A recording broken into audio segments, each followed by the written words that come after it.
has had a full Hall of Fame career in the time since I made the Cliff prediction. Well done, Max Kellerman.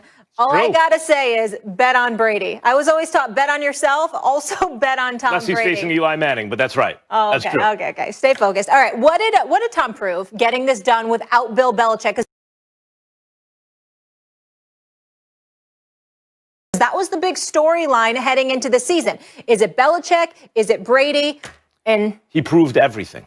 He proved everything. This was an enormous legacy game. I tried to say beforehand, Brady had the most to gain in these entire playoffs, and he did it. He's going back to the Super Bowl. He bested Montana. Montana, who was 4-0 in Super Bowls, 13 touchdowns, no interceptions, and then, he has Jerry Rice, and he's in a great system. He goes to Kansas City, takes him to the AFC Championship game. Brady did one better. He goes to the NFC, goes to the Bucs, and takes them to the Super Bowl by beating Drew Brees and Aaron Rodgers on the road. Brees, after losing to Brees and his team twice. And Aaron Rodgers is the MVP. And he goes on the road and beats them by outplaying them when it counted. I talked about Aaron Rodgers just now. Drew Brees also. Fourth quarter, what's going to happen? Tie game. We know what's going to happen. Brady ain't going to mess it up. He was amazing. He's been amazing. When I say he's had a full Hall of Fame career since I made the Cliff prediction, I just got to give it up. If from the moment I made the Cliff prediction, it's been 5 seasons, any quarterback who ever lived had a 5-year career and said, okay, I'm going to hang it up, and did what Brady just did. 4 Super Bowl appearances, playing the way he's played. Only 1 season really where he wasn't great. He was only okay at the last season in New England, which it does appear now was because of what everyone was saying, lack of weapons. Because when you gave him weapons, he was great when he needed to be. He proved that not only is he the greatest of all time, but in fact, he's been better than Aaron Rodgers, which I never thought was the case. If you have the requisite arm strength, then in fact, what it turns out is decision-making and leadership are the most important things at the quarterback position. We've seen it with Brady time and again. It was important for him to do it without Belichick. I don't care how stacked the Bucs were. He just did it. I stand down. He is the GOAT and the boat and everything else. Want to throw in a whoops or oops there, too? No need. I'm just asking. I'm just checking. You sure? It was a solid tweet. You good? Huh? It was a solid tweet. A Hall of Fame career since he made the Cliff Congratulations. prediction. Here's the deal. Bill Belichick, in terms of what Tom Brady has proven, he's proven nothing as it pertains to Bill Belichick.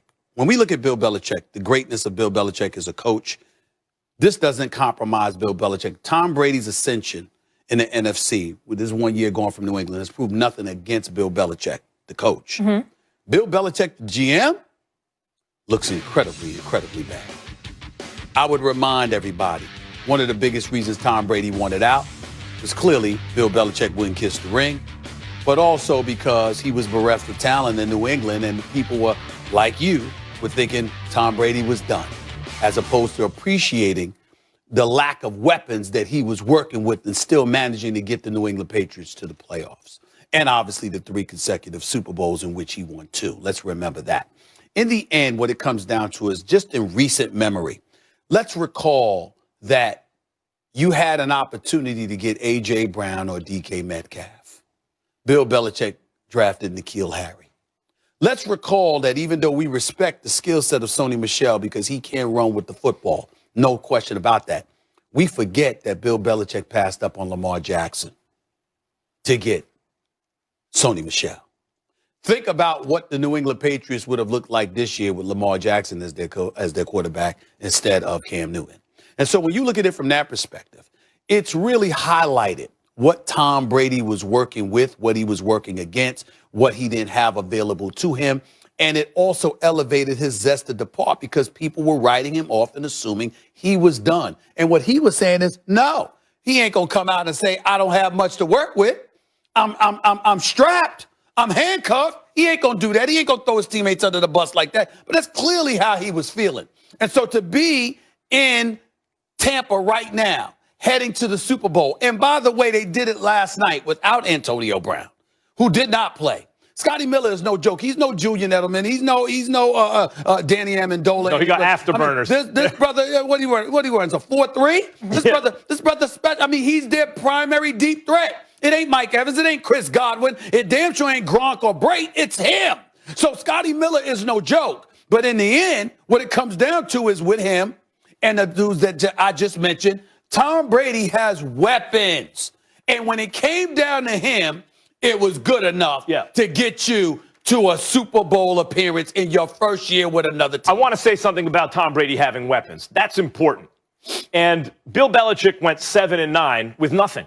COVID, and he lost players off the defense before the season even started, and Brady left him high and dry with nothing in the cupboard, and he went 7-9 because he's a great coach. Tom Brady went to a stacked team and took him to the Super Bowl. Just because you're stacked don't mean you're going to the Super Bowl. A lot of stacked teams ain't in the Super Bowl right now. But even if it's Brady just analyzing what he needs and going there, that also is to his credit. LeBron does the same thing. LeBron knows if I can play with this guy and this guy, I can make a run. And then he does all the time. Floyd Mayweather did the same thing. I can fight this guy at this stage in his career. In other words, the best in the business are also the best evaluators of talent, of situation, of opponent. That doesn't mean because Tom Brady put himself in a great situation, it takes away from his greatness for getting there. If anything, it shows you that his understanding of the game is more profound than everyone else's. I have to give it up. Brady proved everything in so far in these playoffs. Even if he doesn't win the Super Bowl, he proved everything. See how slick Max is? See how slick it is? Because you see, he wants the segment to end with that.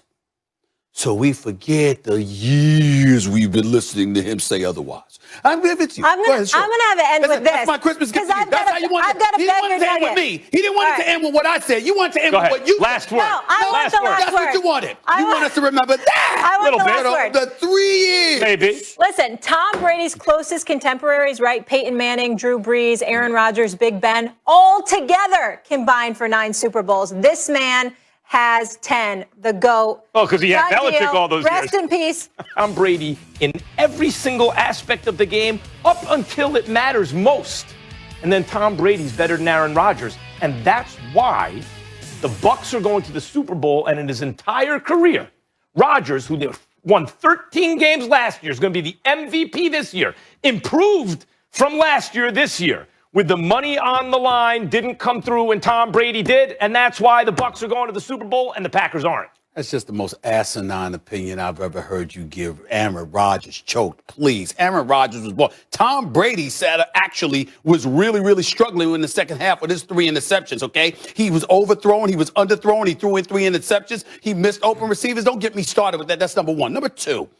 Yes, Aaron Rodgers could have ran for the or at least come close to the goal line on the 3rd down play. I get that. Aaron Rodgers specifically said he thought he had 4 downs. He might have approached things differently in the event that he knew that the coach was going to sit up there and not go for it on 4th down because you were in a 1st and goal kind of situation. Aaron Rodgers said that. Matt LaFleur is on the record. LaFleur is on the record stating that the communication between the two should have been better.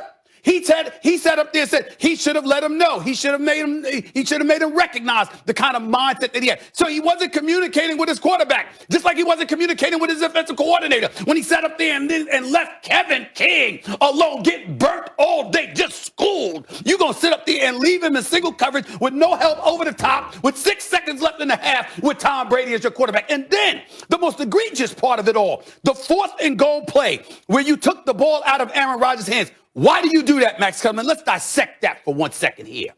He's a 6-time champion. He's been to 9 Super Bowls. The dude's record, his play in the clutch, which Molly could articulate just as well as anybody, okay, is well chronicled. You sit up there and take the ball out of Aaron Rodgers' hands with 2 minutes and 5 seconds left because you want your defense to prevent Tom Brady from getting a 1st down. Not driving down the field for a tying touchdown. Not driving down the field needing a field goal. All he needed was a 1st down. Then we'll stop and you're going to sit up there and hand Tom Brady the ball back when all he needs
any idea how dumb that is on Matt LaFleur's